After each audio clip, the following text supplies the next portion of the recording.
a todos, gracias. Estamos abriendo la primera charla del ciclo 2023. Para quien no conoce todavía el proyecto, yo soy Silvina Perrota, soy arquitecta. Armé junto con otros profesores hace ya casi van a ser 3 años en la pandemia, el proyecto LATAM, que es una plataforma educativa independiente. Trabajamos todos en universidades, pero la plataforma es independiente. Teníamos ganas de tener como un espacio satélite para poder conversar de arquitectura, para poder difundir, para poder investigar. Quienes son alumnos nuestros saben que en la universidad los ponemos a esto de acercar la mirada y buscar referentes de la región. Hacemos actividades, por supuesto. Ciclo de charlas es una de ellas. Cursos, workshops, damos charlas en distintas universidades también. Nos encanta esto de poder conocernos, encontrarnos, armar, ¿no?, redes de trabajo y vínculos profesionales. Me parece que es algo muy lindo e interesante. Voy a presentar a Mike. Primer estudio de Centroamérica, así que me encanta arrancar con Entre Nos Atelier. Entre Nos es un estudio costarricense. Son 2 como co-socios, en realidad, o ¿no?, cotitulares, Michael Smith Macís, que Mike bien está con nosotros hoy, y Alejandro Vallejo. Hacen una arquitectura muy interesante y creo que lo más interesante es como el planteo filosófico con el que ellos se encaran la profesión. Después van a tener como más info para investigar. Les dejo ahí a propósito, ¿no?, la página web para que chusmeen el trabajo de los chicos, y en Instagram para que los empiecen a seguir.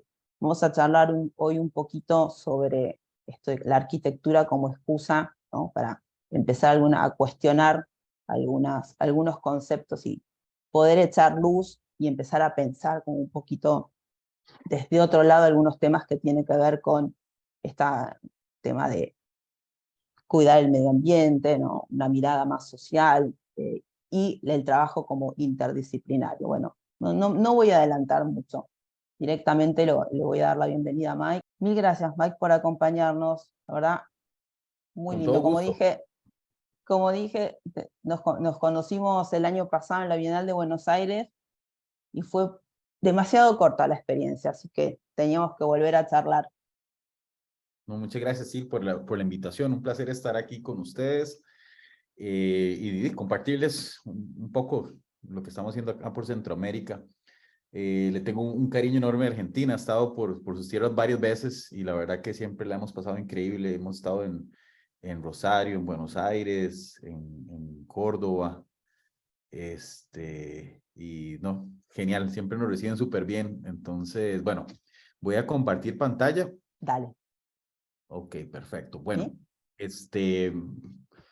yo les quería hablar un poquito hoy sobre arquitectura como excusa y quiero tocar algunas ideas alrededor de lo que es tener agencia social, lo que implica la conversación de sostenibilidad hoy en día, ¿verdad? Que es un término ampliamente manoseado y algo que nos apasiona mucho, que lo hemos condensado en justicia espacial, ¿verdad? Entonces, pues les voy a estar hablando de esto y espero, ojalá que después de poner algunas ideitas sobre acá, sobre este espacio, poder conversar alrededor de esto, si lo ven a bien. Bueno, contarles un poco sobre nuestra oficina que se llama Entre Nos Atelier, en nuestra sombrilla. Actualmente el atelier funciona como 2 oficinas, el atelier central, que es el que yo dirijo aquí en San José, en la capital, y el atelier sur, que es el que lleva Alejandro en la zona sur de nuestro país. Nos pueden seguir en redes sociales, la que más le llevamos el pulso es a Instagram, cualquier cosa, nada más ponen Entre Nos Atelier. Nuestra página web está un poquito desactualizada, tengo que ser honesto, pero ya estamos en proceso de actualizarla, inclusive desde las 2 oficinas. Entonces ahí pues prontamente van a tener más información si les interesa el trabajo que estamos haciendo. Bueno, contarles tal vez algo bonito que mencionar, es una oficina que en los últimos poco más de 10 años hemos ganado más de 35 premios importantes a nivel nacional e internacional y hemos estado Hemos visitado más de 25 países, dado más de 300 conferencias y cuento esto porque ha sido una práctica muy movida. El estudio se fundó en el 2011 aproximadamente y hemos recibido una serie, como les decía, premios importantes y todo esto y reconocimientos en distintos medios y locales, internacionales. Y cuento esto no con el afán de decir, wow, de estar alardeando, que bien nos ha ido, etcétera, sino más bien contarles de que ahora me toca a mí contar la historia aquí, pero esto es un esfuerzo colectivo, es un esfuerzo de muchas personas, activistas, grupos comunitarios que han trabajado con nosotros en distintos proyectos, que hemos trabajado de manera co-creativa, colaborativa. También contarles que claramente hay un movimiento latinoamericano fuerte que se viene gestando, especialmente en los últimos, diría yo, 15 años de colectivos emergentes en distintos países que hemos tenido el placer y el agrado de conocer, ¿verdad? Evidentemente Argentina no es la excepción, hay gente potentísima haciendo cosas hermosísimas también en su país y yo diría que sí hay un movimiento latinoamericano en este sentido. Primero, quería poner algo sobre la mesa de la sostenibilidad. Esto es un concepto que ha sido ampliamente manoseado más por una cultura de consumo en los últimos 20 años, pero la pregunta es ¿por qué queremos sostener lo que no se debería sostener? Nosotros sobrepasamos la capacidad de la biosfera en un 35%, o sea, consumimos más de lo que el planeta nos puede dar y estamos empeñados en sostener cosas que no se deberían sostener, ¿verdad? ¿Cuál es la conversación real al respecto? Hablamos más como de una ecología, de dominar, controlar, estar encima de, y más bien deberíamos de estar hablando de una ecología y ver cómo encajamos en los sistemas. Todos sabemos que la Tierra solo aprieta su botoncito de reset y desaparecemos como especie. Esto es importante entenderlo porque somos tan ególatras y tenemos el ego tan inflado que pasamos hablando que estamos acabando con el planeta y no sé qué, no, estamos acabando con la vida de los seres humanos en el planeta, pero la vida siempre se ha abierto paso. De hecho, la existencia de la humanidad en una escala planetaria es ínfima, súper pequeña. Entonces, deberíamos bajar un poco ahí el ego y entender de que sí, tenemos que luchar por nuestra existencia en el planeta, pero para poder coexistir con las otras formas de vida, porque si no, nos va a llevar la trampa, como decimos por acá. Entonces, la pregunta es, ¿qué es lo que realmente queremos sostener? Otra frase que para mí es bien importante es esta de Brian Stevenson, que hablaba sobre el opuesto de la pobreza no es la riqueza, es la justicia. Y claramente estamos hablando de la inequidad. Y no estamos hablando de los efectos de la pobreza, por ejemplo, sino de las causas. ¿Y qué es lo que produce estas inequidades? Y por tanto, cuando profundizamos en materia de justicia, nos interesa hablar sobre el espacio y la justicia espacial. Ahora bien, cuando uno revisa este concepto, este término, ha sido ampliamente desarrollado desde la geografía, sociología, antropología, pero hay una deuda pendiente disciplinar desde la arquitectura. Basta con una búsqueda sencilla en línea, no sé, en Google, por decirles algo, y los reto a que encuentren documentos importantes o significativos u obra de personas que hablen de esto, ¿verdad? Otro tema es que las prioridades donde se enfocan, lastimosamente, hay una desigualdad en la ubicación de recursos y uno ve en la academia cómo se invierte demasiado recurso para poder estar diseñando para el 1% de la población mundial, que desarrollos inmobiliarios, que edificios, que un montón de vainas o cosas, situaciones urbanas que solo vive el poquito de la población mundial. Es más, idealizamos la planificación urbana basado solo en las ciudades más importantes del mundo, pero no estamos hablando donde vive la mayoría de la población mundial, que es y ese 99% es una oportunidad enorme de poder atender y hacer que nuestra profesión sea verdaderamente un servicio a la sociedad, pero seguimos haciendo ensayos y simulaciones para unos pocos, que son los que pueden pagar a veces unas cifras absurdas por nuestros servicios. También entender que el desarrollo y la política priorizan a la pobreza en vez de estar hablando de inequidad, o sea, se habla más de los efectos y de cómo apagar incendios que verdaderamente cuáles son las causas, qué produce la inequidad. 3/4 partes de lo que se ha hecho en el planeta se ha hecho sin planificación, sin arquitectura, sin ingeniería, sin regulaciones. Y esto no es bueno ni malo, nada más es un fenómeno que tenemos que entender y, como decía Teddy Cruz y Fona Forman, tener una humildad epistemológica para poder, digamos, trabajar nuestros territorios y entender que por más academia que le metamos, por más planificación urbana que le metamos, las ciudades crecen más rápido de la que las podamos pensar o planificar.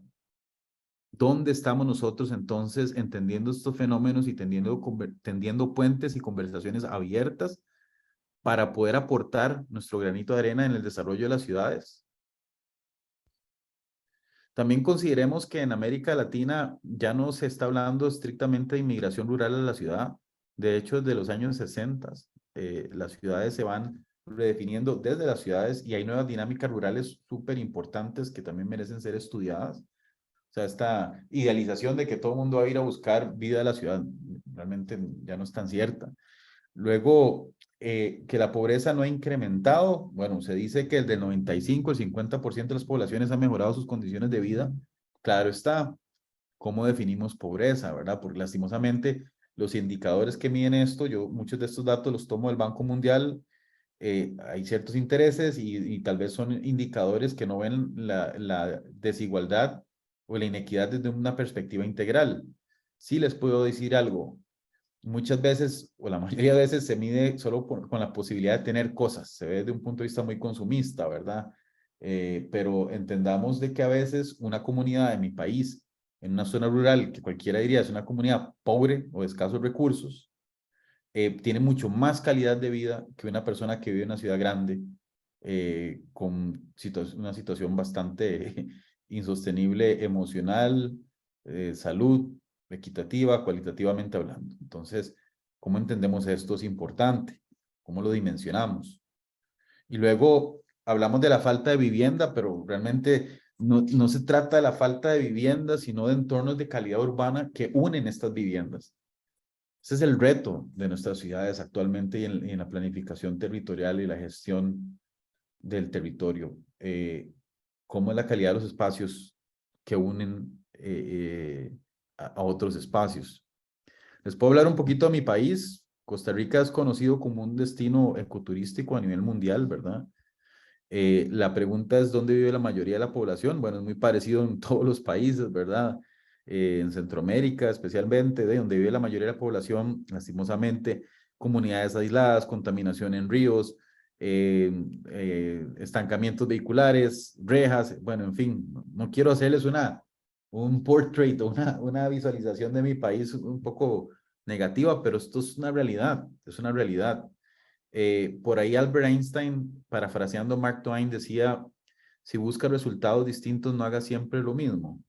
Entonces, es importante que esta perspectiva de ciudad o de trabajar en ciudad viene de procesos de construcción de lugares y no de lugares preconcebidos, que es un poco lo que a los políticos de turno les encanta, es que uno les llegue con acá decimos un machote, un template, o algo ya predeterminado como un producto de consumo y ya, para resolver problemas del lugar. Y realmente a nosotros desde el estudio nos interesa esto, nos interesan prácticas inclusivas, co-creativas, participativas, donde la planificación se facilita y se hace con la ciudadanía para hacer procesos de transformación. También entendamos que antes de ser profesionales somos ciudadanas, ciudadanos, parte de la polis, de la ciudad. Y esto es algo que nos interesa. Y no se trata de infraestructura. La infraestructura es una excusa para construir relaciones humanas. Y más bien se habla de los procesos, o deberíamos de hablar de las personas, de los equipos, de las relaciones que se construyen y de la confianza. Si lo quisiéramos poner de una manera sencilla, esto es lo que nos interesa. Este es como nuestro mantra, digamos, construir procesos de confianza. Si no hay confianza, no existe absolutamente nada más. Y esto es algo que a nosotros nos interesa trabajar desde la oficina. Eh, También al político de turno le gusta meter a todo el mundo en la misma caja con una misma solución y no toma en cuenta la diversidad de los entornos. Y esto es algo que en esta construcción de confianza se tiene que trabajar y desde las bases.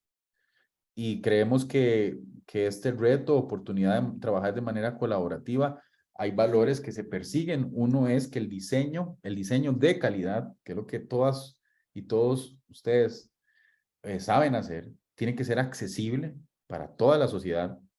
No es un tema exclusivo solo de cierto grupo social, tiene que ser accesible a todos y todas, y que la localidad y la participación generan pertenencia. Son dos cosas importantes, la pertenencia y la accesibilidad en estos procesos. Entonces, yo les quería contar 3 acciones semilla o 3 acciones en nuestra práctica que considero importante y les quería compartir. Una es digamos, la parte de, habíamos hecho para el gobierno de Costa Rica el diseño de un manual que eran una serie de proyectos como guarderías en zonas rurales, ¿verdad? La Fundación Holcim nos contacta para poder diseñar estos manuales y se hizo un ejercicio para poder hacer las mejores guías de diseño para estas guarderías en zonas vulnerables o rurales, y esto se le entrega a la presidencia de nuestro país. Ahí estaba la entonces presidenta Laura Chinchilla, y se le entrega este documento que generaba líneas de diseño desde la parte bioclimática, desde la parte emocional, desde la parte funcional. Entonces, pues en esa guía se estudian proyectos preexistentes como casos, se estudia la parte normativa, bioclimática y las cualidades, y a partir de ahí surgen algunas comisiones de diseño. Una de estas era, se llamaban SECUDI, estos proyectos. Este fue en Nicoya, en un clima cálido seco, y era un proyecto, digamos, de los primeros que empezábamos a hacer en nuestra práctica ya de manera conjunta, que lo que buscaba era tener en la parte inferior todo el programa de guarderías con divisiones retráctiles, y en la parte superior este gran espacio abierto que nos lo cuestionaron mucho al inicio de por qué, qué desperdicio, y al final se volvió importante. ¿Por qué? Porque en estas tipologías, vamos a ver, 60% de la semana son guarderías, pero el 40% pueden ser centros comunitarios. Entonces se pensó en estos espacios abiertos arriba para tener talleres de capacitación, otro tipo de actividades, y en la parte de abajo, con estas divisiones retráctiles, todas estas aulitas se pueden integrar en un solo espacio, y entonces el edificio tenía muchas posibilidades de apropiación y de ocupación, ¿verdad? Aquí hay otro SECUDI que se hizo, perdón, en Andayure, también un clima cálido seco, donde empezábamos ya a incorporar más madera, que es algo que se fue permeando de manera intensa en nuestro oficio. Y con el mismo concepto de tener este gran espacio arriba y también celebrar esta gran sombrilla, ¿verdad? Yo tenía un profesor de historia, de arquitectura, que ya falleció, que él decía que la historia de la arquitectura en el trópico es la historia del techo. Entonces, esto me parece bastante genial, esa reflexión, digamos, intelectual, porque al final, si vos tenés un buen techo en el trópico, todo lo que pongas abajo puede funcionar si se plantea bien en cuanto a materialidad, ¿verdad? Quizás aquí la apuesta es tener un buen sombrero, un buen techo, y tener la posibilidad de customizar de distintas formas lo que sucede en la parte de abajo. Y este era otro de estas redes de cuidado, que eran pues espacios bastante austeros, pero que permitían cierta modularidad para la customización y tener este gran parasol de techo en la parte superior, ¿verdad? Entonces era un poco ahí como el espíritu de estos proyectos de las redes de cuidado.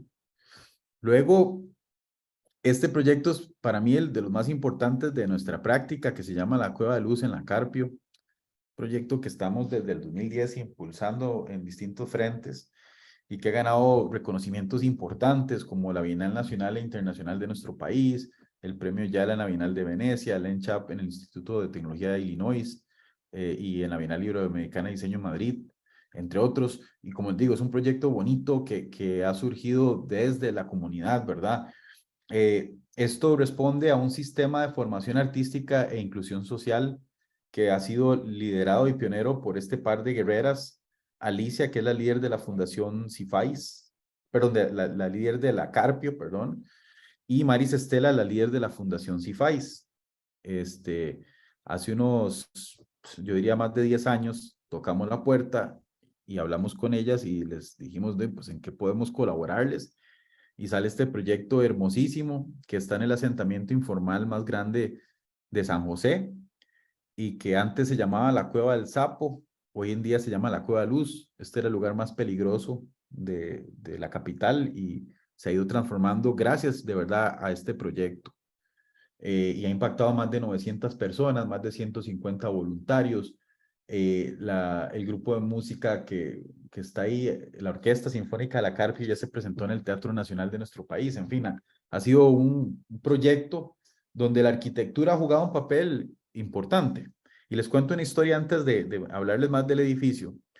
Cuando, hablando de eso de los premios, que es bien, vamos a ver, en nuestra práctica no puedo ser injusto y decir que los premios han ayudado mucho, claro, a impulsar y a poner en perspectiva lo que hacemos, pero también se presta para cosas, situaciones ahí un poco chistosas, digamos, por llamarlo de alguna forma. Este proyecto gana la Bienal Nacional e Internacional de nuestro país, y cuando ganamos, un colega, como decimos por acá, ardido, le pregunta al colegio, ¿cómo es posible que este proyecto ha ganado si es ilegal? Entonces, el colegio nos llama y nos hace la llamada y nos dice, ¿cierto eso? ¿El proyecto es ilegal? Digo, obviamente que sí, está en un asentamiento informal, obviamente que es ilegal. Y entonces nos dice el colegio, bueno, ¿qué hacemos? Y les mandamos todos los documentos técnicos en la tarde, y ya esa misma tarde teníamos, ya era legal, digamos, cuando ya lo recibió el Colegio de Arquitectos, y pudimos conservar el premio. Y con esto no quiero decir que estoy promoviendo la arquitectura ilegal, ni mucho menos. Lo que estoy diciendo tal vez con esto es que es un proyecto, es un llamado de una ciudadanía empoderada por inclusión social. La Carpio tenía más de 40 años de estar solicitando este tipo de piezas de infraestructura. Se hace este proyecto y les cuento algo también. El proyecto no es que tuvo un permiso per se, pero sí llegó gente del Colegio de Arquitectos, sí llegó gente de la Municipalidad de San José, del Ministerio de Obras Públicas y Transportes, en fin, todo el mundo llegó, dio visto bueno, pero nadie firmó ni un solo papel. Lo único que la fundación consiguió fue el lote o el predio donde se construyó en un comodato, primero por 20 años, y ya se lo acaban de extender a 20 años más, o sea que para el 2040 y pico el proyecto está ahí seguro. Pero al tener una condición temporal, el proyecto se diseñó como una especie de piezas de Lego en madera que usted puede armarlo y desarmarlo cuando quiera. Si hay que irse de ahí, desarme, apague y vámonos, ¿verdad? Entonces, pues esto fue también importante en la lógica arquitectónica del proyecto, ¿verdad? Y también es como una bofetada al gobierno, decirles, vean, es que ustedes tienen 40 años de no estar haciendo nada y vean esto, y gana, y tras de eso gana, como les digo, muchos premios, tuvo mucha visibilidad en el contexto regional. Entonces, claro, el gobierno le dio vergüenza. ¿Y qué fue? Que ya a los meses, finalmente el Ministerio de Educación hizo un colegio grande por ahí cerca, ya están trabajando desde hace tiempo en la titulación de las familias. En fin, ¿se convirtió en una punta de lanza? Sí. Por ahí un colega que trabaja mucho con bambú en Colombia, que se llama Jörg Stamm, alemán, que tiene tiempo de vivir en Colombia, él dice que él defiende mucho el bambú, y él dice que ha luchado y pegado contra pared con el tema del bambú, porque como a veces la normativa es tan insulsa o cuesta conseguir permisos o hay que presentar mucha evidencia técnica, de hay que construir el proyecto sea como sea, y mejor pedir perdón que permiso a veces.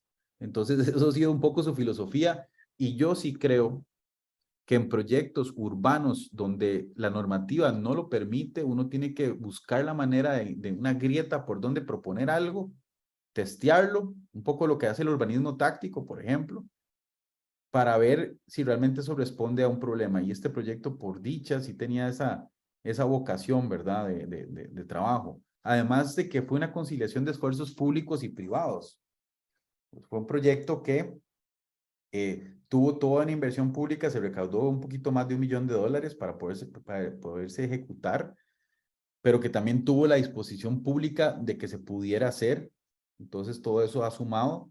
Y es un proyecto que desde su génesis ya tenía actividades, no fue una imposición de un grupo de arquitectos que llegaron ahí a decir, vamos a hacer esto y pum, aterriza como un UFO, como un ovni ahí, ¿verdad? Sino todo lo contrario, ya las actividades existían.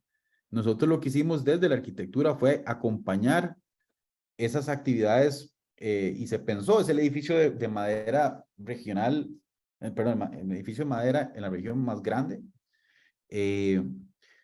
Para esto tuvimos el aporte de nuestro ingeniero Juan Tuc, que es el gurú de la madera en nuestro país. De hecho, les cuento que este proyecto originalmente se iba a hacer en concreto y metal, y por dicha no se hizo, pero además no se hizo porque salía más costoso por la escala del proyecto, y trabajarlo en madera laminada permitió bajar los costos hasta en un 25-30%. Y sin duda la madera fue un factor crucial. Vean la simpleza de los espacios, no es más que eso. Y les había dicho que había ganado la Bienal Iberoamericana de Diseño en Madrid en la calidad de interiorismo, y realmente el interiorismo es el material, no hay nada más que eso.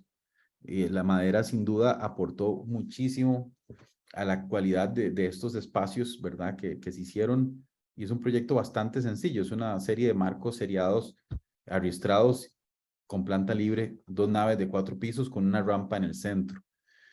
Ahí en este proyecto hay múltiples programas, han habido múltiples programas que van cambiando, algunos se consolidan más que otros.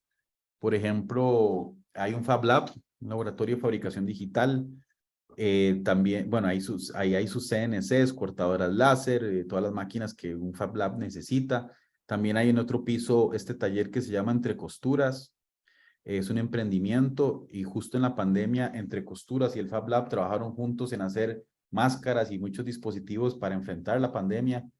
Hay ensambles de música clásica, de jazz, de rock, de breakdance, hip hop, en fin, una serie de dinámicas hermosísimas que suceden día con día. Y esta foto es bien bonita porque hay empresarios, hay líderes comunales, miembros de la comunidad, fundación, nosotros, gobierno, colegio de arquitectos. O sea, el proyecto no se había terminado. Y bueno, ahí estaba el director del Instituto Mixto de Ayuda Social, Carlos Alvarado, que luego fue presidente de nuestro país después de esta administración. Y en fin, ahí estaba todo el mundo. Luego nos invitan a la Bienal de Seúl hace un par de años atrás a exponer sobre este proyecto, e hicimos una alianza estratégica con GeoAdaptive de Boston para hacer un estudio geoespacial de lo que es la inequidad en Centroamérica. Entonces se hace un análisis geoespacial con los indicadores de desarrollo global, los objetivos de desarrollo global, y desde ahí con cierta data ir mapeando condiciones de inequidad en Centroamérica hasta llegar a la Carpio o situaciones similares en otros países, y entender la importancia de cómo estos centros comunitarios son necesarios para complementar esta falta de, ¿verdad? De acceso a espacios, entre otros. Y lo que hicimos fue un microdocumental donde revisitamos años después las voces de la comunidad. Creo que escuchar esas voces, ahí está Zaida Muxi, por cierto, que visitó, también Jorge Mario Jauregui estuvo en el proyecto, ahí está Alicia Vilés, que es la líder de la Carpio, también estuvo, bueno, Marisa Estela, que es la líder de la Fundación CIFAIS. Esto está colgado en YouTube, lo pueden ver con calma. Yo nada más quería mostrarles un poco, pues, el espíritu de este documental, que cuenta la historia del proyecto, de las actividades, de lo que sucede, de la importancia de estos centros comunitarios, de la pátina que van adquiriendo en el tiempo, y de los procesos de transformación que suceden durante y alrededor de este tipo de piezas de infraestructura, ¿verdad? Que, como sabemos, en los asentamientos informales lo que menos hay son espacios comunes por la alta densidad, ¿verdad? Entonces se vuelven situaciones urbanas muy importantes, y que ha desencadenado otro tipo de iniciativas y proyectos en la comunidad. Y esto es un poco lo que el documental pues trata de poner en perspectiva, y contar estas historias tan necesarias, ¿verdad? Luego se hizo un análisis de las distintas familias en el tiempo, cómo se fueron involucrando a la iniciativa del CIFAIS en un timelapse, una línea del tiempo como unos 8 años. Entonces, cómo ha habido un involucramiento y los distintos proyectos que se están queriendo trabajar o que se han hecho ya. Por ejemplo, ese que ven ahí en el video al lado izquierdo verde ya se construyó, y es un espacio que se necesitaba kinestésico para tener actividades físicas, entre otras cosas. Bueno, aquí algunas imágenes de lo que fue la Bienal de Seúl y la discusión que hubo alrededor de estos proyectos, la instalación que se hizo allá. Fue muy bonito porque se hizo una maqueta tridimensional del territorio inmediato, donde está Cueva de Luz, y se proyectó toda esta evolución en el tiempo con videomapping sobre la maqueta, y el video que ya les mostré se iba mostrando ahí en la parte posterior. Mike, perdón, están preguntando, ¿cómo es el nombre del documental para poder... Si gustan... ¿Está en Justicia Social?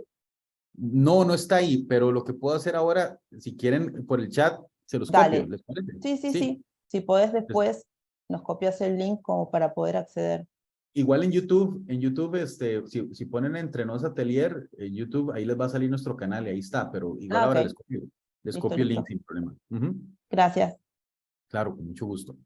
Luego, ¿qué ha pasado con el entorno en el cual seguimos trabajando activamente? Por ejemplo, les cuento algunas historias. Aquí al frente hay una serie de casas, y esto es una situación que se da en los asentamientos informales. Las casas se subdividen en cuartos y cuartos de alquiler. Acá les llamamos cuarterías. Y de hecho, en pandemia fueron lugares muy observados y criticados porque se decía que eran focos de contaminación de COVID y qué sé yo. Pero estos espacios es una situación real, son modelos de negocio que tienen las familias y la pregunta que nos hacíamos era, hablando con familias ahí, ¿qué pasa si, porque esto está pegado inmediatamente a una quebrada, como se ve aquí en la foto aérea, que hay árboles y ahí inmediatamente es un acantilado y hay un río?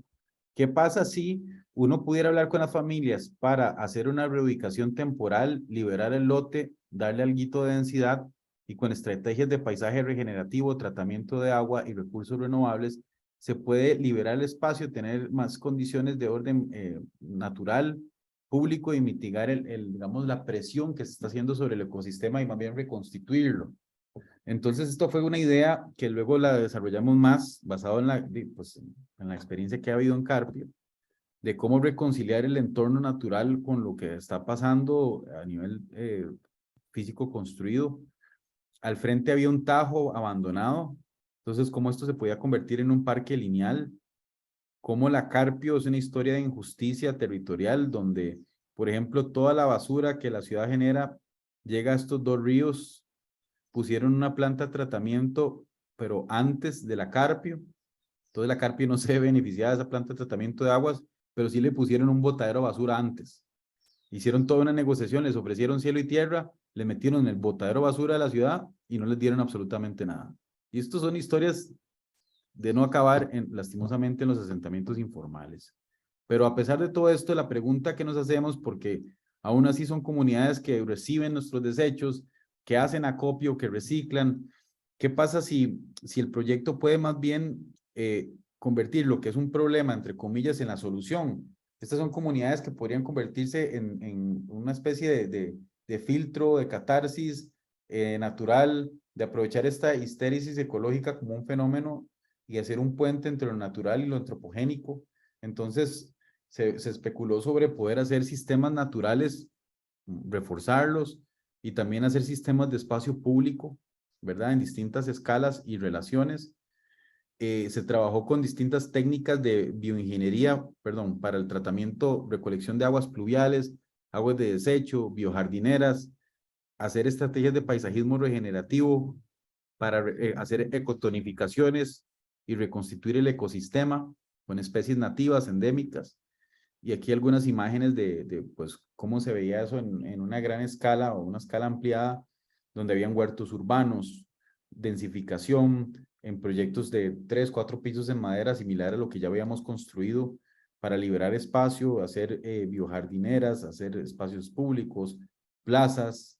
Aquí está como un prototipo del módulo que se pensaba pues trabajar y lo que es la biojardinera, entre otras situaciones o espacialidades. Y bueno, esto ha sido una conversación. Lo bonito es que por la confianza que se ha construido, podemos hablar con la comunidad y poder tirar estas ideas para ver qué empiezan, porque el gobierno lo que quiere es imponer sus ideas y nosotros hemos dado este soporte en la base, estar próximos en la comunidad. Ahorita estamos codiseñando un bulevar de acceso para la comunidad y lo vamos a presentar en unas semanas en la Asamblea Legislativa a algunos diputados para que vean el avance que se ha hecho con procesos participativos en la comunidad, porque lastimosamente, al menos en mi país, lo que todavía persiste es que los ministerios y municipalidades lo que quieren es llegar nada más a imponer sus ideas. Y estas comunidades, por dicha, muchas ya tienen el soporte de distintos profesionales con los cuales podemos aprender de las comunidades y proponer desde la comunidad más bien lo que se quiere hacer en el sitio. Para nosotros la participación es fundamental, es parte importante de nuestra praxis, ¿verdad? y poder discutir y conversar alrededor de lo que se quiere hacer de manera colaborativa y luego poder validar estas ideas y presentarlas. Un proyecto que también nace de esta línea es el Centro de Capacitación Indígena Capaclajuy, en Granoro, Turrialba. También un proyecto que ha ganado reconocimientos importantes, como la Bienal de Buenos Aires, un reconocimiento en el YALA, el premio más sostenible en nuestro país, entre otros. ¿Qué cuestionaba este proyecto? Esto es lo que el gobierno quiere. Una línea de producción que es lo más barato posible, más rápido y listo. Y todos sabemos que esto no es necesariamente la mejor fórmula. La mejor fórmula es que la comunidad, más que es un centro comunitario, participe de todos los procesos. Con el mismo, está bien, deme el mismo presupuesto que tienen, pero hagámoslo de esta forma. Y lo que sucede o nos pasó en este proyecto es que con el mismo presupuesto se duplicó el tamaño y la calidad del proyecto. Lo que ven a la izquierda es el típico proyecto que hace el gobierno y a la derecha fue lo que se pudo hacer con la comunidad. A través de procesos participativos se dispone de este proyecto que es una planta lineal con actividades específicas y ya hay un segundo piso mezanínico para pernoctar y reunirse. Y el proyecto lo que proponía es una envolvente porosa en contacto con la naturaleza que respeta las tradiciones ancestrales o al menos lo que la comunidad manifestó como importante en un entorno privilegiado, una comunidad indígena, donde se trató de trabajar con la mayor sensibilidad posible todo lo que la comunidad decía que era importante a tomar en cuenta.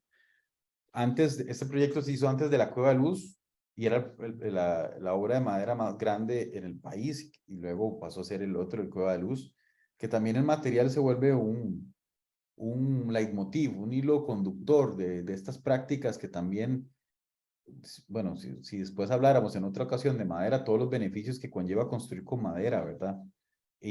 Pero a mí uno de los que más me apasiona y defiendo es la calidez que estos espacios generan solo con la selección de estos materiales. Otro proyecto en 2015 que nos invitan es Espacios de Paz en Venezuela. Invitan a varios colectivos de Iberoamérica a participar de esta iniciativa y trabajamos en la comunidad de Cojedes, San Carlos, con más de 70 personas. Hizo un taller participativo donde se discute qué hacer con esa pieza de infraestructura que estaba en abandono, que era cuna de delincuencia, de violencia, y se hicieron una serie de operaciones como quitar el muro perimetral, abrirlo para que la comunidad viera lo que está pasando, las gradas, programarlas, convertirlas en un edificio en sí, por debajo, que la cancha pudiera tener múltiples actividades en paralelo. Todo esto fue como llegar a San Carlos, hacer la participación, modelar estas ideas, validarlas y luego presentarlas, ver si hacían resonancia con todo el mundo y después poderlas ejecutar. Esto fue un proyecto que se hizo en mes y medio, con las limitaciones que tenía. Imagínense Venezuela, que la situación es bien complicada. En el 2015 estaba súper complicada, ahora no quiero ni pensarlo, pero bueno, eso fue lo que se trabajó, con mucho material reciclado. De hecho, esta fachada se hizo con unas cerchas que había donado el gobierno de Uruguay para unas casas de interés social que nunca se hicieron. Entonces las reutilizamos en la fachada para cortar el ingreso a la radiación solar. Se hizo un mezanín en la parte superior para tener más actividades y se pintó la cancha en franjas de colores con unas redes que permitían tener varias actividades en paralelo sucediendo y debajo de las gradas, pues este tipo de espacios de encuentro, de capacitación, o había una mini bibliotequita, un estudio de grabación. Luego, algo que me parece bonito también de contar es que muchas de estas fotos son tomadas por la misma comunidad en sus redes sociales, lo cual habla pues, del uso de estos espacios, ¿verdad? Que a las arquitectas y arquitectos les encanta subir estas fotos hipercuradas, ¿verdad? Sin que las personas habiten los espacios antes o poquito después de que la obra se terminó. Y más bien yo creo que la verdadera belleza está en revisitar las obras tiempo después para ver cómo se dan estos procesos de ocupación, si lo que se pensó tenía sentido, lo que se mejoró, cómo funciona, cómo se mantiene, cómo se trabaja.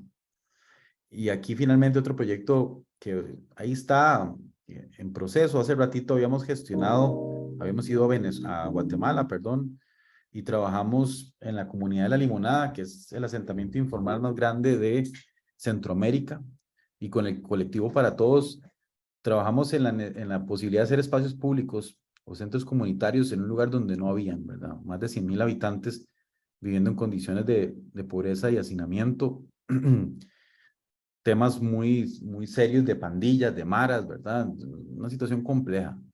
Y aquí la intención fue hacer un taller para poder entender con la comunidad de primera mano qué se podía hacer. Y algo que detectamos en el sitio fue trabajar en un risco, el único espacio que había como con posibilidad de hacer algo, que es este que ven aquí.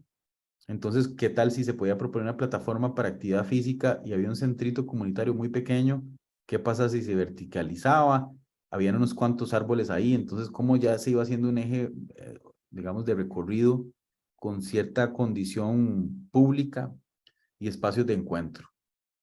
Y pues bueno, esa era la primera acción y les quería contar varios proyectos comunitarios que se trabajaron en esa línea. Ya como para ir cerrando, otro frente de acción en la academia. ¿Qué les puedo contar de ahí brevemente? Desde el 2005 han habido muchas experiencias de diseño y construcción, tanto yo como estudiante y después como profesor, que han ido evolucionando en el tiempo en asociación con comunidades, organizaciones barriales, fundaciones, entes gubernamentales y con distintos profes, y se ha hecho un cúmulo de experiencias súper importantes de construcción a escala 1:1. Cuando antitos de la pandemia, el 2019, tuve la oportunidad de hacer el Low Fellowship en la Universidad de Harvard. Me invitan allá a estar un año, como una especie de estancia hermosísima. De hecho, creo que ahorita hay una argentina que está allá haciendo el mismo programa. Y también estuvo la directora de la revista Plot, que también hizo el mismo programa que yo hice. Pues bueno, es una situación hermosísima y yo estuve por allá y me puse a reflexionar un poco sobre la práctica y tal vez les quiero contar esta historia, aprovechando que hay estudiantes aquí en la audiencia, que hay una línea importante. Esto que ven aquí es una línea de decir, digamos, cuando uno era estudiante y empezaba a hacer una práctica. La primera pregunta que uno se hace es, ¿por qué hace uno lo que hace? O sea, ¿cuál es el valor? ¿Cuáles son los valores que uno tiene que lo motivan a hacer esto? Luego, uno pasa a la vida profesional. Yo seguí involucrado como profesor y ya desarrollando una práctica y se va dando una retroalimentación entre la práctica y la docencia. Y después, bueno, tuve la oportunidad de hacer una maestría en Inglaterra con una beca que me gané para ir a Londres, y eso me permitió ir desarrollando una expertise en diseño sostenible. Entonces se va desarrollando una beta de investigación, de empoderamiento en la práctica y desarrollo de conocimiento, ¿verdad? Entonces, y todo esto se retroalimenta uno con otro. Y lo que ven aquí arriba son distintos proyectos desde el 2004 hasta el 2019, en ese entonces. Proyectos en distintas escalas. Esta es la línea de ingresos, los que le dan dinero a uno y los que no. Pero como algunos proyectos que no generan ingresos ganan mucha visibilidad y premios, como les decía, etcétera, pero se conectan con otros y se va haciendo una red de interacciones que luego lo que no era remunerado se convierte en remunerado y uno va desarrollando una expertise. Entonces, básicamente, todos los proyectos están interrelacionados y hay unos que se convierten en punta de lanza para poder desarrollar una práctica en el tiempo. Este es un proyecto para mí importantísimo, fue mi tesis, mi proyecto de graduación como estudiante. Ganó el Archiprix como el mejor proyecto de graduación a nivel mundial, y fue a recibir el premio con otro compañero allá en Shanghai, China, y fue en el 2005, proyecto en un asentamiento informal para hacer espacios de soporte comunitario, para lo cual se hizo, bueno, también prototipos a escala 1:1. Entonces estaba el tema de trabajar con asentamientos informales, que en ese entonces en mi país no se estaba haciendo, y además trabajar prototipos a escala 1:1, que tampoco se estaba trabajando en la universidad. Entonces, este par de cosas fueron importantes. Luego ya como profesor, este fue un proyecto que dirigimos el profesor Fernando Ríos y yo, y nuestros estudiantes lo trabajaron, un prototipo a escala 1:1, que esto no se hacía y ya se empezó a hacer. Se mandó a la Bienal Iberoamericana de Diseño y Urbanismo, y ganó la categoría académica y profesional. De hecho, en ese entonces, el que es ahora mi socio, Alejandro Vallejo, fue estudiante de este curso y ellos presentaron esta propuesta y con otro compañero, Alexander Contreras, y les trajo muchos réditos. Entonces creo que esto es importante. Este es otro taller que había fundado en Universidad Veritas que se llama Entre Comunidad. Trabajamos con Techo para mi País y se hacían también trabajos en sitio con las comunidades, con procesos participativos. Se agarró esto que se llamaba la sede de Techo y se intervino para abrir la fachada y generar más conexión con el barrio. Todo lo que se hacía en estos talleres, se fabricaba en la universidad y luego se llevaba al sitio. Aquí hay una foto muy bonita donde se hizo el proyecto. Techo para mi País nos dijo, vea, esos son materiales que ocupamos para estos centros comunitarios pequeños, usen esto, reformúlenlo. Entonces se hizo esa reformulación, se construyó en el parqueo, se desarmó y luego se llevó a la comunidad.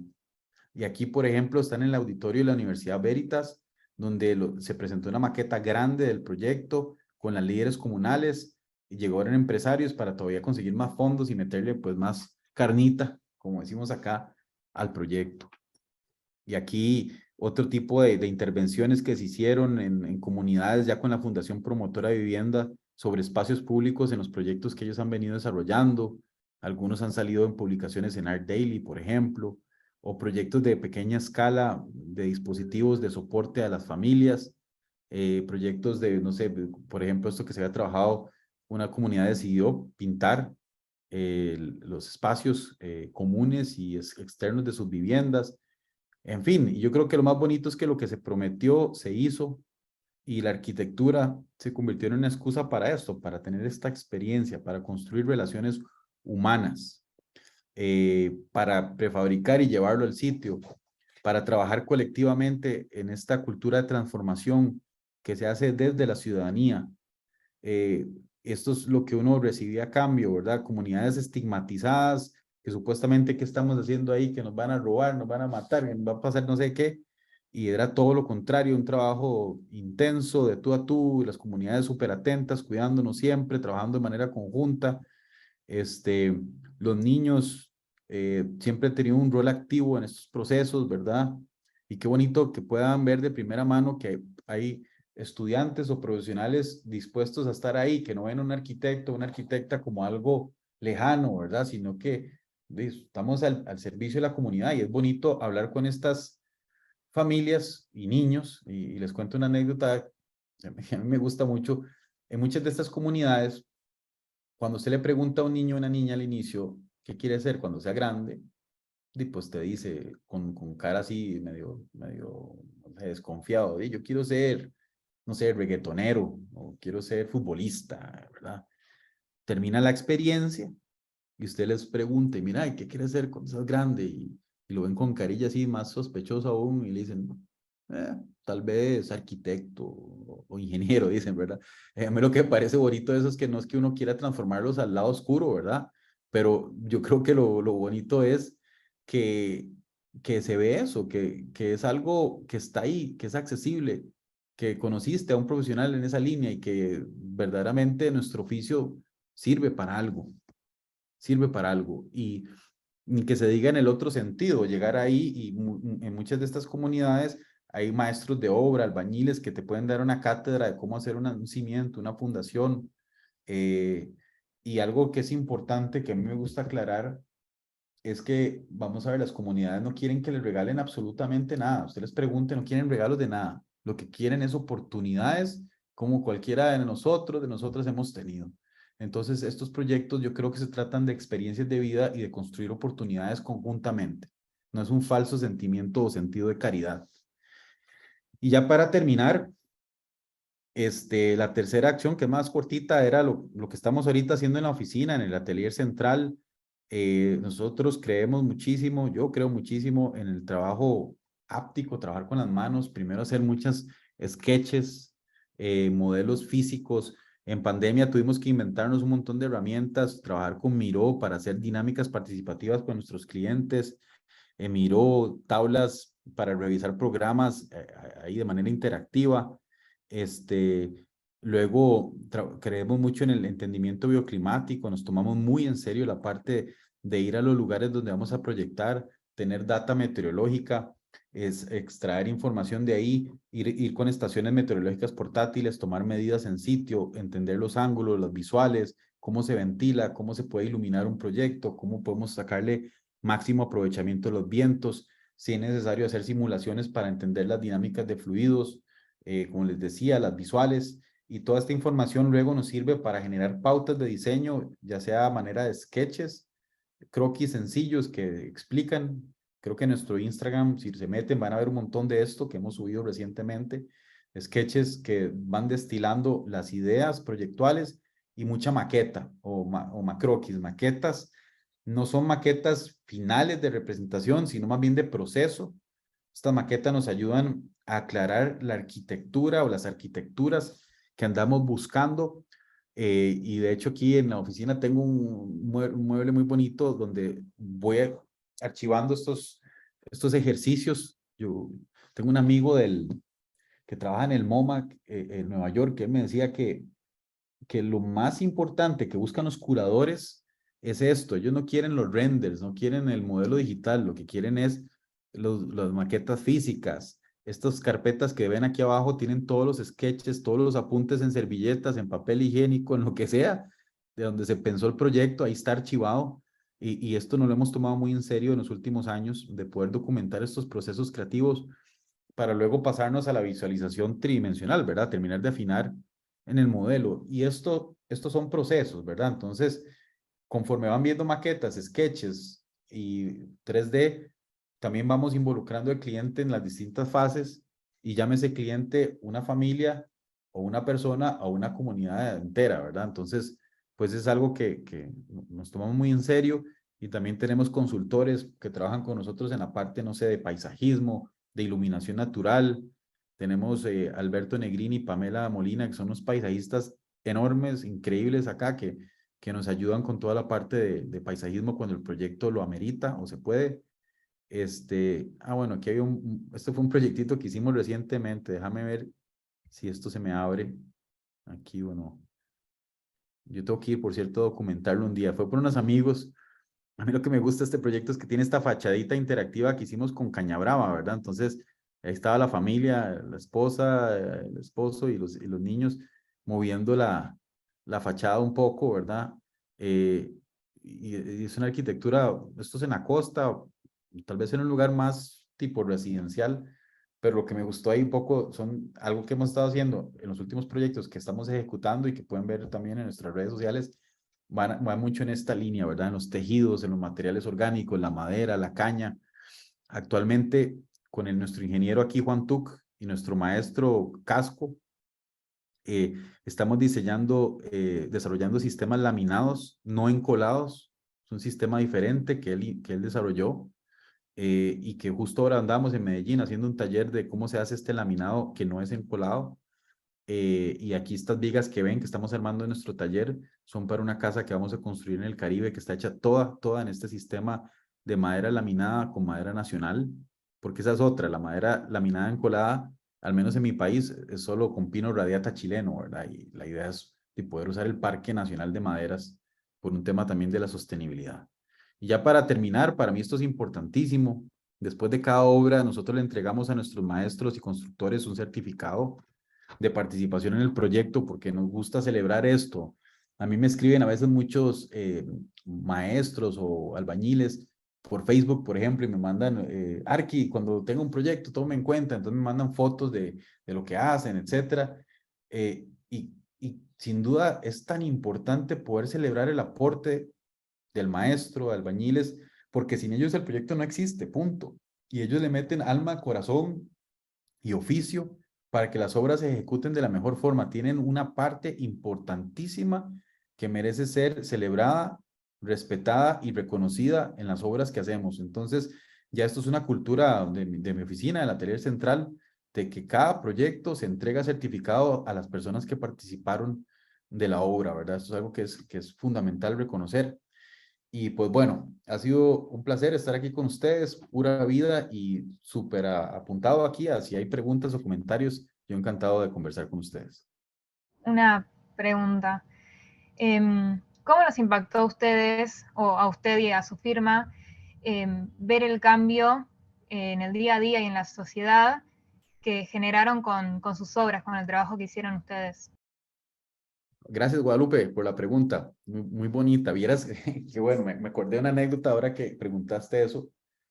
Hay un momento en la carrera, cuando uno estudia le pasa a uno, ¿verdad? Que uno quiere colgar las tenis, como decimos acá, quiere uno, hombre, quiere mandar uno para el carajo, qué pereza, yo no quiero seguir estudiando arquitectura, ¿verdad? Se frustra uno, se cansa, eso pasa. Y también cuando uno ya está ejerciendo, llega un momento que uno dice, ¿para qué diablos estoy haciendo esto? O sea, no tiene, o sea, ¿por qué estamos haciendo esto? Y yo recuerdo cuando fui a la Cueva de Luz, estaba como en ese proceso de, uno siente que está haciendo más del montón, o sea, como que esto, que está, verdaderamente sirve para algo, ¿no? Y recuerdo cuando vi que se estaba levantando ese proyecto en madera, en ese asentamiento informal, la gente súper apuntada, feliz, porque también participaron del proceso constructivo, entender todo eso que estaba sucediendo ahí con la fundación, con las personas, el barrio, etcétera. A mí hasta se me pararon los pelos y dije, no, es que esto sí sirve para algo, la arquitectura es un servicio. Y vamos a ver, no todos los proyectos tienen estas características, ¿verdad? También hay comisiones pequeñitas para una familia puntual y no tiene nada malo y es bonito ver a la familia feliz cuando se le entrega la obra y la disfruta. Pero yo sí creo que la satisfacción se da cuando se proyecta y se ejecuta teniendo la conciencia tranquila de que las personas a las cuales le estás proyectando han sido parte de ese proceso. Para mí eso es muy bonito. Vamos a ver. Entiendo que a veces hay clientes que no quieren, se quieren desentender de todo. Yo he tenido la suerte que la mayoría de mis clientes todos quieren participar de los proyectos y eso, y yo lo motivo. A veces cuando hay uno que otro cliente medio reacio, que, no, usted es el arquitecto y yo no sé por qué se ha hecho un mito de que nosotros las y los arquitectos somos como entes creativos, divas de diseño y toda esta vaina, ¿verdad? Y no, o sea, lo que somos, y tenemos unas habilidades técnicas, sí tenemos la beta creativa muy desarrollada, pero ocupamos de las ideas, o sea, 3 cabezas piensan más que una o 2 cabezas, ¿verdad? Entonces, esta parte es importantísima. Entonces, tal vez para redondear la respuesta, Guadalupe, yo creo que es eso, que ese impacto también genera una satisfacción cuando se co-crea ese impacto y hay una responsabilidad compartida sobre lo que se hace. Y yo creo que ahí, eso es donde yo, no sé, siento que es más la satisfacción. No sé si te respondí la pregunta bien con eso, pero por ahí fue lo que se me vino a la mente. Sí, sí. Además uno se da cuenta cuando una obra arquitectónica o un diseño está hecho con corazón y apuntando a la parte sensible de la gente, y cuando no. Esto que por ahí decías que no tiene nada de malo, que hay partes funcionales de la arquitectura y el diseño, pero uno realmente se da cuenta cuando algo se hace con corazón y pensando en la gente. Claro, y sabes que también en el proceso constructivo, ahora estaba haciendo inspección justo ¿cuándo fue? Hace 2 días en un proyecto que estamos haciendo, una casa, lejos de San José, como 1 hora y media, y el maestro de obras, después de que hice la inspección, me dice, Mike, venite un momento, y me llevó a la casa de él y tenía un saco de mangos y de manzanas de agua, y es como bonito también esa relación, ¿verdad? Es que de verdad siento que hasta donde podamos, yo sé que a veces el día a día es muy corrido y es cansado y todo el asunto, pero hasta donde podamos disfrutar el proceso más que los resultados, yo creo que ahí hay mucha de esa buena decisión que tomamos de estudiar y de ejercer esta profesión, ¿verdad? Sí, sí, totalmente. Mm. ¿Más preguntas? Aprovechemos que lo tenemos a Mike. Yo le quería hacer una consulta, más que nada sobre la parte donde uno como arquitecto suele pensar los espacios, suele pensar, también igual en el caso de tuyo y de ustedes como atelier es diferente a muchos otros casos porque se involucran muy fuerte en la comunidad. Pero quería ir por el lado de la apropiación que a veces la comunidad realiza sobre esos espacios, tal vez los hace mutar y tal vez el uso que uno pensó termina siendo otro. Y si en toda la vasta experiencia y todas las construcciones que fueron realizando, hubo algún caso donde les sorprendió el cambio del uso por parte de la apropiación, pero la apropiación en el buen sentido de la comunidad. Como que puede pasar que uno a veces no pudo observar bien ciertas cosas o tal vez la comunidad dijo, por este lado está buenísimo, pensamos en reutilizar este espacio para darle este uso o esta nueva necesidad que estamos teniendo. A su Claro, vez, claro. nada, quería agregar que entiendo, o sea, me toca muy de cerca lo que vos contás. Yo hace como 8 años soy voluntario en un techo para mi país, que acá es Techo. Y esto que hablabas de la relación con la comunidad, del tirar barreras, prejuicios que uno con los que al principio tal vez llegaba a estos asentamientos, nada, es muy... La brecha, una vez que la pasás, cambia totalmente. Mismo lo que contabas de que esa persona vino y te entregaba algo como si fuera como un regalo, porque están sumamente agradecidos. Es algo que pasa mucho y es algo muy lindo poder conectar así con la gente. Nada, eso, disculpa. No, no, claro, no, gracias, Leandro, gracias por la pregunta y los comentarios. Sin duda, eso último que comentaste es súper valioso. Del cambio, vamos a ver, yo creo que lo mejor que puede pasar, si ha pasado, es que sucedan esas transformaciones en el tiempo. Eso es un buen indicador de que el proyecto ha sido totalmente apropiado, porque mentiras que por más que uno le meta cabeza, uno puede cubrir todas las aristas. Y una de las cosas que al menos hemos aprendido en la oficina es que los proyectos comunitarios no se pueden ver como operaciones cerradas en el tiempo, sino como espacios flexibles y adaptables. Entonces, las piezas de infraestructura, por lo general, a mí me gusta conceptualizarlas como modulares, abiertas, y que puedan prestarse para la transformación. Me acuerdo de una anécdota bien bonita, que en una de las visitas que hacíamos a la Carpio en el tiempo, en la Cueva Luz, mi socio estaba, aquí decimos, como un poco ahuevado, como tristón, porque se veía el proyecto como muy usado, como que ya estaba agarrando ahí algunas cosas, pues, mantenimiento, le faltaba y no sé qué. Y yo le decía que más bien todo lo contrario, que esa es la pátina del proyecto, o sea, que más bien el ver esa huella del uso le da otra connotación, otra condición, y eso es algo que vemos constantemente en nuestras ciudades, en el espacio público también. Entonces, claramente a los proyectos, especialmente si son de alto tránsito, alto uso, hay que darles mantenimiento, pero sí creo que en particular a mí Cueva Luz me ha gustado mucho como ejemplo porque como se pensaron todos los pisos, plantas libres, han habido desde un arquitecto que al puro inicio del proyecto se metió y quería meter paredes por todo lado y hacer cuarterías de oficinas y de aulas y todo. Bueno, por dicha no se hizo, pero igual algo medio se hizo similar y después terminaron botando las paredes, se convirtió en un taller, luego se hizo una pared, en fin, eso es lindísimo. Entonces yo creo que la arquitectura hay que pensarla así, al menos en este tipo de piezas de infraestructura. También nos dimos cuenta que se ocupaba más espacio de almacenamiento que no habíamos proyectado, pero por dicha habían debajo de las rampas y ahí empezaron como a surgir otras oportunidades de lograr eso que se necesitaba.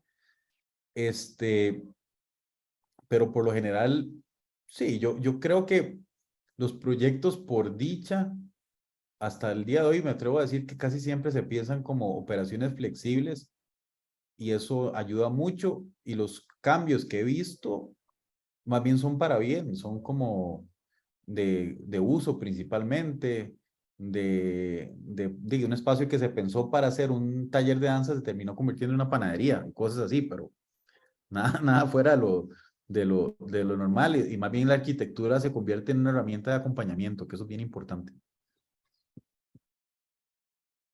Perfecto, gracias. Mucho gusto. Gracias, Leandro. ¿Alguien más quiere hacer alguna pregunta? ¿Hacerle algún comentario a Mike? Vamos, anímense.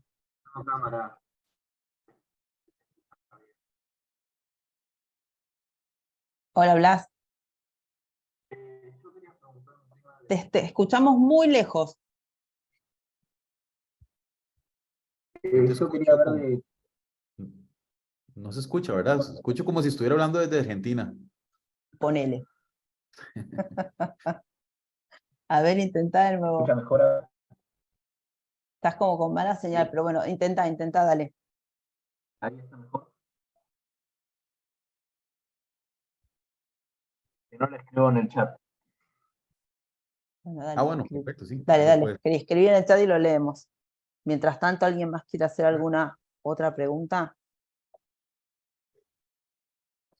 A mí me parece tan interesante hablar con estudios como los tuyos, Mike. Ya estoy compartiendo aquí en el chat, por Ah, cierto, dale. Este era el el video. video. El video, perfecto. Ahí está, gracias. Bueno, una de las cosas que son como interesantes, me gustó que usaras la palabra acción, porque si hay algo que ustedes hacen es tomar acción, ¿no? Y esa diapo en la que mostrás, ¿no? Como fuimos y golpeamos y preguntamos en qué podíamos ayudar para salir, como ese rol a veces tan quieto que tenemos los arquitectos de esperar que nos vengan a buscar, y no esa cosa de autogestionarse y decir, ¿qué me puedo inventar yo? ¿No? Y hay muchos estudios, hemos conversado con varios, donde esta dinámica me parece que es súper valiosa. Salís vos a ofrecer tu servicio, sos vos el que se inventa el trabajo, en realidad. Entonces la palabra acción tiene como, empieza a tomar una dimensión que es tremendamente interesante. Claro. A ver. Ay, y sabes qué, quisiera aprovechar lo que te estaba compartiendo. A ver, ¿querés ponerlo? Sí, miren, esto es muy breve, nada más les quería Dale. compartir que nosotros acá hace 2 años, yo creo que es muy similar a la fecha del proyecto LATAM, hicimos una plataforma que se llama Justicia Espacial. Voy a ponerla aquí, es muy sencillo, solo ponen www.justiciaespacial.com. Esto es una plataforma académica, no es de ninguna universidad, y es pública y gratuita. ¿Qué es lo que tiene esto? Bueno, primero, yo la fundé hace como en el 2020 y ahorita tenemos una red de colaboradores de distintos países, ¿verdad? Que formamos parte de la plataforma. Hemos tenido una cartelera de conferencistas y de investigación. Entonces, por ejemplo, aquí ustedes pueden descargar gratuitamente PDFs de los proyectos que hacemos en los talleres con universidades. También tenemos un ciclo de charlas que ya terminó, hasta el próximo cuatrimestre empiezan, pero quizá lo bonito que les quería compartir aquí, que ha sido, tenemos más de 70 charlas grabadas en nuestro canal de YouTube de distintos especialistas.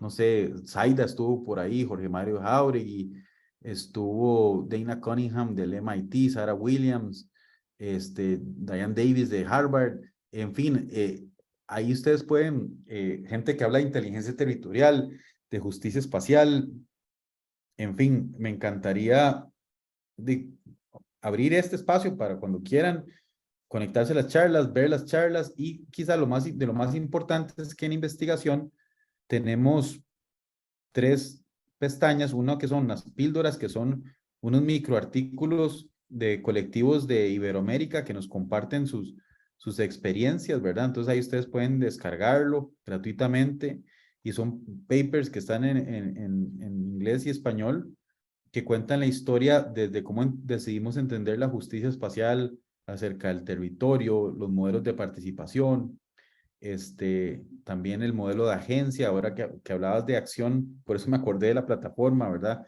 Las acciones que se hacen sobre el territorio y la capacidad de agencia y las piezas arquitectónicas que se proponen. Entonces, pues en esta plataforma pueden encontrar eso hay una revista que acabamos de publicar que se llama Equidad y Espacio en su primera edición con la Universidad Veritas. Y además tenemos este podcast que se acaba de lanzar con la gente de Arquitectura para Aliens en Bogotá, que es con el estudio AGA de Venezuela, conjuntamente con Arquitectura para Aliens, que montamos este proyecto. Y ahí está el primer podcast por si quieren escucharlo. Y en fin, es una plataforma, como les digo, de contenido abierto, gratuito, y me encantaría si pueden pues, sacarle provecho, si les sirve algo en sus procesos, es toda suya. Genial, parece genial. Ahí es donde uno empezás a ver como la verdadera dimensión de la arquitectura, ¿no? El arquitecto como agente de cambio. Y otra cosa que me parece que está muy buena, y lo estábamos charlando un ratito antes de empezar la charla, son como todas estas emprendimientos satélites que nos permiten conversar, charlar, intercambiar. Eso me parece que hay una movida súper interesante, porque hay que ser generosos con el conocimiento. Yo creo que eso es fundamental. Y ponerlo a disposición, así como ustedes hicieron esto, nosotros también. No tenemos tantas como ustedes, recién tendremos unas 25 charlas, pero está bueno que estén públicas, que las puedas consultar. Creo que independientemente del camino que cada uno elija, porque cada uno tendrá intereses y sensibilidades distintas, lo que sí está bueno es aprender a diagnosticar el problema para poder dar una buena respuesta, ¿no? Y entonces Claro. se te abre como un abanico de estrategias proyectuales y de distintas maneras de desarrollar la profesión que me parece súper valioso. Porque Claro. probablemente uno no tiene como tanta noción de cuáles son los caminos por los que uno puede andar y cuáles son los que podés inventar, porque eso es lo que está bueno también. En arquitectura y en tantas otras profesiones hoy en día, hay tanto que podemos seguir inventando, y es tan arquitecto el que escribe como el que cura una exposición, ¿no? Como el que construye. Está buenísimo, es súper interesante. Claro. Uy, sí, aquí creo que escribió Blas, Ay, a ver, dice, perdón, vamos a leerlo, quería dale. preguntar si experimentaron con sistemas de vivienda de emergencia en caso de desastres naturales. Sí, de hecho, la tesis que les hablaba de cuando fui estudiante y han habido una serie de prototipos, yo creo que actualmente yo te podría decir que tenemos, y esto lo vamos a publicar prontamente, yo creo que hemos hecho por lo menos unos 15 ejercicios de prototipos de emergencia. Entiéndase en una dimensión más amplia, ¿verdad? Emergencia también puede ser un poco lo que hablamos ahora de techo para mi país, una situación de no tener vivienda, ¿verdad? Entonces, sí hemos hecho varios prototipos. Ahora estamos muy metidos con el tema de la madera laminada, pero no encolada. Y estamos, ahora, vamos a ver, el costo de la construcción en mi país está altísimo, altísimo. Entonces, muchos clientes se nos han acercado como para buscar alternativas de sistemas prefabricados, y en la madera hemos encontrado un buen aliado como para hacer todo prefabricado en el taller como un Lego y llevárselo al sitio y armarlo y listo, ¿verdad? Entonces es algo que nos interesa mucho. Me parece que también lo bonito de los sistemas prefabricados que pueden atender condiciones o situaciones de emergencia es que en la medida que se piensen de manera modular y fáciles de customizar, permite poderlos adaptar a distintas condiciones territoriales, culturales, entre otras, ¿verdad? Entonces, pues ahí estamos. Encantado en otra ocasión de compartirles un poco lo que hemos trabajado en ese sentido. Ahora también hay mucha tendencia, ¿verdad? Lo que son las tiny houses o estas Sí, casitas sí, están hiper todos, pequeñas. Sí, todos sí, tienen sí, su visión de las tiny houses, sí. correcto. Sí. Y ahora estamos con un par de proyectitos de tiny houses donde realmente es lo mismo, es una vivienda compacta que se pueda prefabricar y llevar fácilmente al sitio. Entonces, pues sí, yo creo que por ahí hay mucha tela que cortar y es Sí, un formato que se las trae, ¿verdad? pero con buen nivel de diseño y con verdadero aprovechamiento de los recursos y de los materiales, que es lo que, por lo que veo, en la mayoría de nuestros países pasa, ¿no? Que el Estado, ese recurso del que dispone, termina materializándose en algo tremendamente pobre que no soluciona nada, además. Entonces, creo que hay un espacio interesante para los que los arquitectos optimizan recursos. Sí, Totalmente. sin duda. Bueno, ¿quién más quiere hacer alguna pregunta? Y si no, lo vamos despidiendo por Mike, que ya lo acaparamos casi 1 hora y media.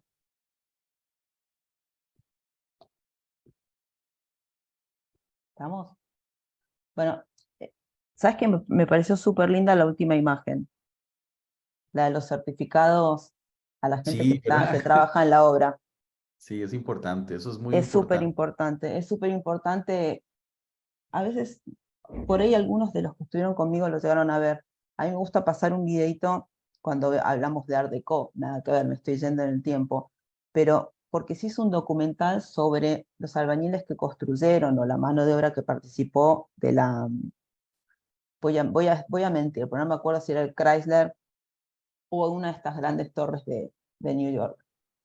¿Te acordás de esa imagen, esa fotografía maravillosa donde es el almuerzo sobre la viga? Sí, Y hay sí. bueno, hay una mujer que hizo un documental sobre eso y en realidad porque nunca se pudo identificar quiénes eran estos personajes, digamos, son como anónimos. Y en una obra de arquitectura hay demasiadas caras anónimas. Y me parece que está buenísimo que se las muestre, que se las reconozcan. Y son ellos los que hacen posible que nosotros materialicemos las ideas. Y que somos un Totalmente. gran equipo, la verdad es que Sí, somos un gran equipo, es así. sí, y las soluciones técnicas también, es que de verdad, tal vez en escalas más pequeñas como residenciales, etcétera, uno, todavía hay cosas que por más que le metas gana al modelo 3D o al modelo físico que hagas en la oficina, siempre hay dudas y las terminas resolviendo en el campo a veces con el maestro, con el Y albañil, sí, no, mejor hagámoslo así, ellos tienen una forma muy pragmática de entender cómo se fabrican las cosas y es mm. increíble lo que uno aprende, sí. Bueno, ahí hay una alianza estratégica que es súper importante para quienes se metan en obra, ¿no? Porque cada uno tiene como su know-how y poder aprovechar el oficio y el conocimiento y la sabiduría de quien está en obra es fundamental. Claro. Está muy bien. Bueno, vamos cerrando. New message, un momento. Muchas gracias. Quería preguntar si se había desarrollado más el tema, perdón, si se había desarrollado más el tema, la tesis. No entiendo, perdón. Tal vez será que si el proyecto se desarrolló más, Ah, yo diría, sí, si pasó la instancia de la tesis, sí, sí, ¿era vieras eso? que yo creo que sí, pero no ese proyecto en particular. De hecho, ese asentamiento hace unos años atrás tuvo un desalojo, ¿verdad? Y ese proyecto se había diseñado particularmente para esa comunidad. Entonces, pues no se pudo llegar a ejecutar ahí. Sin embargo, sí el tema ha sido algo que nos ha permitido tener tracción con los gobiernos de turno. Entonces, sí te digo que a pesar de que cambian cada 4 años presidencia y ministerios, siempre nos están, como quien dice, contactando para poder apoyar e informar en estos procesos, ¿verdad? Entonces, yo diría que sí, y se han construido algunos proyectos. Yo tuve mucha relación, tengo mucha relación con la Fundación Promotora de Vivienda de nuestro país, que quizás es el de los entes más grandes que desarrolla vivienda de interés social, y les hemos colaborado en varios diseños. Y sí, sí, o sea, yo creo que más que un prototipo, lo que aquí hay que defender y aportar son ideas, ¿verdad? Yo creo que algo que nuestra profesión tiene que es muy bonito y por eso estudiamos X cantidad de años de arquitectura, por ejemplo, es la capacidad de hacer anteproyectos. Yo siento que eso es lo que nosotros deberíamos de cobrar mejor y bien. Yo no sé en Mm, Argentina, pero en nuestro país es lo que no, menos se paga y la gente sí, hasta lo regala para que te contacten, te contraten para hacer los planos constructivos. Y sí, eso está sí, muy mal, está muy porque, mal, porque en el sí, anteproyecto es donde realmente vos conceptualizás, haces análisis, haces participación. Todo lo que aprendiste a hacer en la U prácticamente sí, está es comprimido en el anteproyecto, sí, anteproyecto, sí, sí, ¿sí? sí, Y, no, y y lo que se cobra más bajo, sí, y es lo menos valorado, ¿no? Es el dibujito que te piden. el Bueno, dibujito, no, no, exacto. no, no es ningún dibujito. Atrás de cada una de esas líneas hay muchos años de formación y hay mucha más información de la que quien ve el dibujito piensa que hay. Así que sí, esa es como una deuda, no sé, que tenemos. ¿Verdad? Yo eso lo valoro y lo cobro hoy en día, por dicha, en la cultura de mis clientes lo puedo cobrar bien y lo he aprendido mucho de otras oficinas, tal vez que tienen más experiencia, no sé, me imagino la Gaby Carrillo o Mauricio Rocha. Rocha, Sí, o inclusive la Rosana Montiel, hablando con ellos, esto es lo que ellos cobran más caro. Y la gente sí se los paga y son esos despachos que ya han adquirido un nombre importante en sus países y yo creo que esto es algo que tenemos que defender, pero claro, cuando uno hace una oferta o lo presenta a un cliente, también hay que redactarlo bien, o sea, hay que explicarle al cliente por qué lo que hacemos es necesario y que tiene un vale. componente creativo, pero también técnico, científico, etcétera, etcétera, ¿va? Así es así. Es como el chiste de que se te rompe, no me acuerdo cómo es que se te rompe algo, llamas a un técnico para que lo arregle, pones la computadora, viene, toca una tecla y te dice, bueno, son 10.000 pesos. Y vos decís, ¿10.000 pesos por tocar una tecla? No, no, Sí, no. sí, 10.000 pesos por saber cuál es la tecla que tengo que tocar. Bueno, exacto, exacto. claro, esa es toda la formación que hay por atrás que la gente no ve. Bueno, Michael, un placer, la verdad, me encantó haber podido tener un ratito más largo para conversar con vos, me parece súper interesante. Y abre la cabeza, eso me parece que está genial. Muchas gracias a vos, Sil, por el espacio. No, por Ojalá que favor, un placer cuando estén por enorme. acá, háganmelo saber. Aquí tienen su casa en Costa Rica y si quieren ir a visitar los proyectos, ahí me avisan. Es un país súper bonito. Pero lo mismo vos, cuando vengas para Buenos Aires, Claro que sí, te voy a tomar la palabra. pero claro que sí, obviamente. Pura vida. Bueno, Un qué abrazo. linda, qué lindo ese saludo, pura vida, me encantó, Sí, sí, a muy, mí muy me gusta. lindo, muy lindo. Mil gracias, A ustedes. Chao, que estén muy bien. Buenas tardes. igualmente. Muchas Un abrazo gracias. grande. Hasta Ya, luego. gracias. Chao, gracias.